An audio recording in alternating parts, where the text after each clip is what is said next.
Ever felt like someone is sending you signals, but they never actually say the words? They remember your bad Tuesday. They send a 2 a.m. playlist that fits your exact emotional state. They show up with your favorite coffee without being asked. But they've never once named their feelings for you. Are you imagining it? Overanalyzing? Or are you picking up on something most people miss? A hidden form of attraction, spoken not through words but through patterns.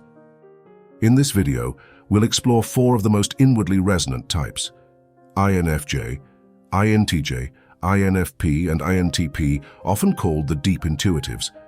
They rarely reveal their feelings directly. Instead, they embed their affection in gestures, details, timing, silence. And because we're talking about these rare psychological types, there's no better guide than Carl Jung, the founder of analytical psychology, and the man who spent his life decoding the inner architecture of their minds.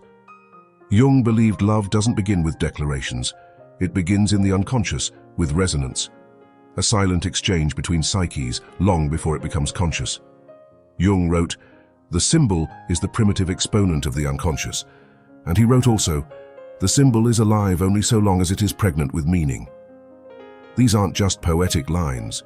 They're the key to decoding the invisible language behind how deep intuitives love. So in this video, we'll translate the psychological signals these types send when their unconscious has already chosen you. Keep count. Because if you spot more than 2 signs, it's probably not just in your head. Let's begin with the INFJ, or the emotional cartographer. When an INFJ likes you, they don't flirt in the usual way. First, they remember not just your words but your wounds. That offhand comment you made about your fear of flying, the little hesitation in your voice when you said you were fine. The exact day your mom was going into surgery, even if you only mentioned it once. They remember what you said and what you didn't. They track what quietly occupies your emotional world, what you return to again and again without realizing it, the weight behind your words, the emotional tension between your silences. They connect the dots most people miss, and they circle back not to impress you, but because they've been emotionally mapping you the entire time. Second, they show up in emotionally calibrated ways, not with generic compliments or broad gestures, but with support that's tailored to your inner landscape. If you're carrying too much, they won't just say, "Cheer up." They'll suggest a walk at sunset, send you a story that mirrors your pain, offer comfort without intrusion. They listen for the emotion beneath the words and respond from a place you didn't expect, but needed all along. Third, they anticipate you. They finish your sentence, send what you need before you ask. Show up when your energy dips, even if you didn't say a word. It's not magic. It's the quiet loop of psychological function, as Carl Jung once hinted. Introverted intuition, NI, absorbs emotional patterning. Extroverted feeling, FE, responds in real time.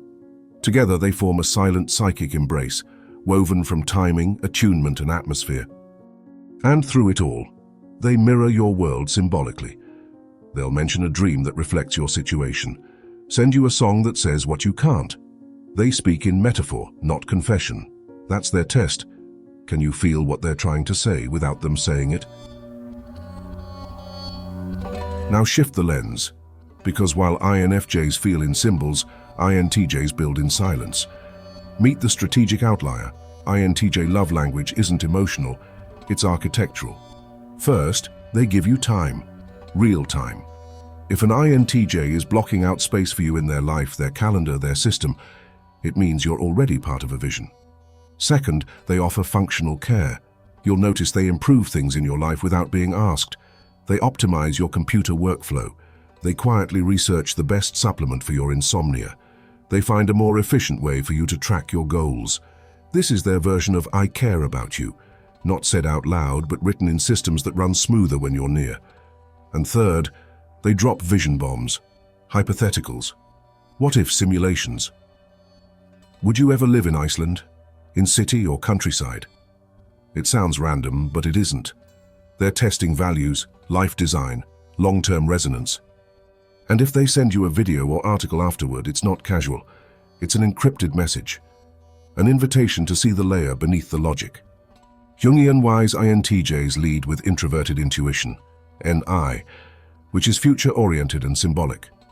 Their auxiliary extroverted thinking, TE, means they turn vision into structure. When they're drawn to someone, it's not impulsive, it's architectural. So if you find yourself being offered systems, strategies, and long-range questions instead of emotions, don't misread the silence. It might be the most deliberate version of affection you've ever encountered. From strategic vision to soulful presence, we now enter the quiet orbit of the INFP. INFPs don't pursue, they magnetize. First, they start showing up more quietly, not in grand entrances but in recurring appearances. A comment, a quiet hello, a perfectly timed meme. You feel them hovering around the edges of your world, just enough to notice, never enough to feel pressure. Second, they give you symbolic gifts, a playlist, a poem, a quote from a book that reminded them of you. These aren't random, they're spiritual breadcrumbs. Every INFP has a private mythos, and when you enter it, they start building bridges between their inner world and your presence. Third, they become your sanctuary. They listen without fixing. They hold space without pressure. They make you feel more you, without ever demanding anything in return. From a functional perspective, INFPs lead with introverted feeling, FI, meaning their values are personal, intense, and often hidden. Their auxiliary extroverted intuition, NE, allows them to communicate indirectly, through metaphor, possibility, and poetic fragments. So if you're being held softly, mirrored symbolically, and occasionally left in silence, it may be love, just coded, and when they like you, they don't perform. They invite you into the sacred, invisible orbit of their heart. Finally, the most silent of them all. The INTP doesn't show love through heart or hands, but through mind. INTPs fall in love through ideas, but they won't admit it. First, they test your thinking. Suddenly they're asking questions, noticing your inconsistencies, diving into your beliefs. Not to argue, but to understand your internal architecture. This isn't antagonism, it's affection. Second, they invite you into their chaos, their digital files, their half-written scripts, their strange theories. If they're bringing you into their intellectual cave, it's because you've already passed an unspoken test. And third, they share mental intimacy. A strange link, an obscure theory, a quote from some philosopher you've never heard of. It seems random, but it's precise. They're offering you a piece of their passion, waiting to see if it ignites something in you too. From a Jungian angle, INTPs lead with introverted thinking, TI. Highly analytical, internally consistent, and slow to externalize. Their auxiliary extroverted intuition, NE, allows them to explore abstract connections and patterns.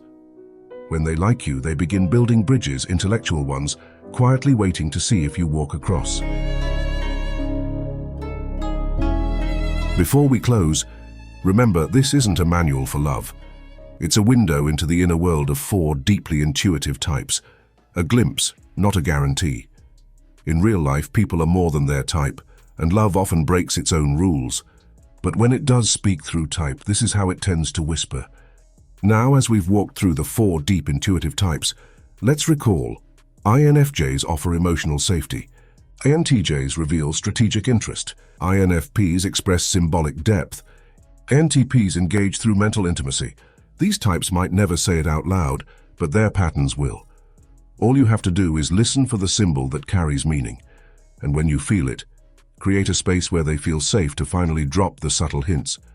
And if your heart truly aligns with theirs, be the voice they can't be. If you've ever felt seen by one of these signs, or caught yourself doing one of these things when you liked someone, leave a comment. And if you'd like to see how other types show affection, tell us which one to do next. If you want more videos like this, about Carl Jung, emotional depth, and the hidden signs people miss, subscribe and tap the bell. The next one might be about you. Thanks for watching. See you soon in the next video. Take care.